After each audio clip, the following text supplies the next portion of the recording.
Contender or pretender? Real deal or all smoke and mirrors? How do you know when you're watching a guy if he's going to be that next big thing in the sport? Very easy.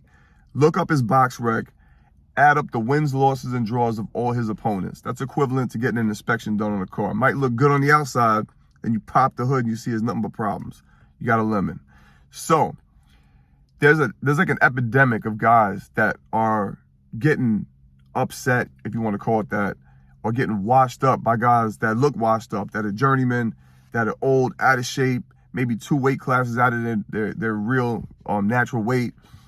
And it's because they're rushing these guys. They're becoming, you know, manufactured rush jobs that aren't really experienced enough to be holding titles, because a journeyman that's been in the sport for a long time and he's fought everybody, even though he might have losses, he's got the experience that the other guy doesn't have, because he's getting what you call crash dummies. They call them cab drivers, whatever you want to call them. These are guys that basically show up to lose. So these guys are doing this shit 20, 30 fights in a row instead of making that transition. Like, you make the transition, depending on who you are, maybe 5 to 10 fights into it, where you start going from fighting losing records to guys with 50-50 records, you know, 10 wins, 10 losses. And then you start fighting guys that are up-and-coming guys or former champions, guys with really good records, guys with a lot of experience. And that's basically the progression, you know.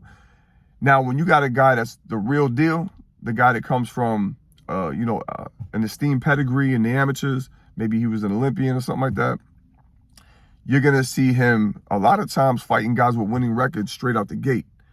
And if he's doing that 10, 20 fights and he hasn't lost yet and he's been looking impressive, that's a real deal. That's a real deal fighter. That's a guy that you should keep your eye out for, because if he loses, there's going to be a flop. 99% of the time, he's going to show up. He's already proved himself in his amateur background, and he's going to show up and he's going to put on a great show. And there's very few people at the top of that pyramid that could really give him a problem. So anyway, I just want to clear this up for the casual boxing fans.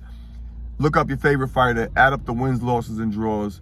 See if you got a lemon or if you got a champ. But anyway, hope you found this informative. Like, subscribe, comment, share. Go check me out on Instagram at coach.v_. Till the next time, we out of here. Ow.